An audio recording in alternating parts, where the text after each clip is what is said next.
Hey, what's up mga kaballers? Maligayang pagbabalik sa aking channel. Halina't pag-usapan natin ang patungkol sa balitang good news kay Stephen Curry.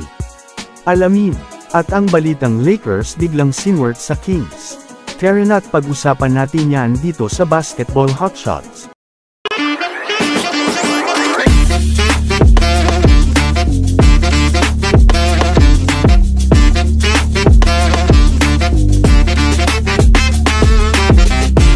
Una nga tayong ako mga kabowlers sa balita patungkol sa kupunan ng Los Angeles Lakers. Alam naman nga po natin sa ngayon mga kabowlers, na tuloy-tuloy na nga pong nakakabawi ang Lakers sa kanilang pagkatalo ngayong season. Para nga po sa kaalaman ng lahat mga kabowlers, pag-anda na nga po, ang nagiging kampanya nila ngayon sa Western Conference. Bukas nga mga kabowlers magkakasubukan muli ang LA Lakers at ang kupunan ng Sacramento Kings bukas. Well, alam naman nga po ninyo na una na nga pong tinalo ng Kings, ang kupunan ng Lakers sa pagsisimula ng 2023-2024 regular season. Kaya naman sa ngayon mga kabowlers, malamang sa malamang handang-handa na nga po ang Lakers makabawi sa Kings.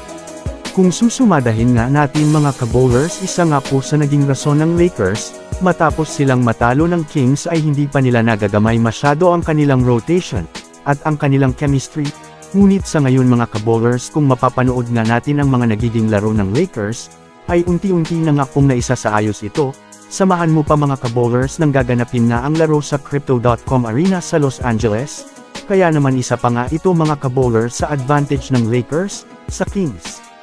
Kaya naman abangan na lang natin ang magiging laro nila bukas ng alas 11 ng umaga.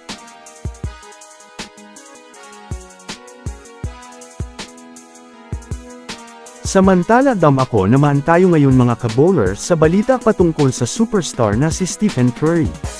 Alam naman nga po ninyo mga kabowlers na hindi nakakapaglaro, itong si Stephen Curry sa Warriors dahil na rin sa pananakit ng kanang tuhod nito. Naibalita nga po kanina mga kabowlers na sumailalim nga po itong si Stephen Curry sa MRI o magnetic resonance imaging para malaman kung ano nga po ang problema sa pananakit ng tuhod nitong si Stephen Curry.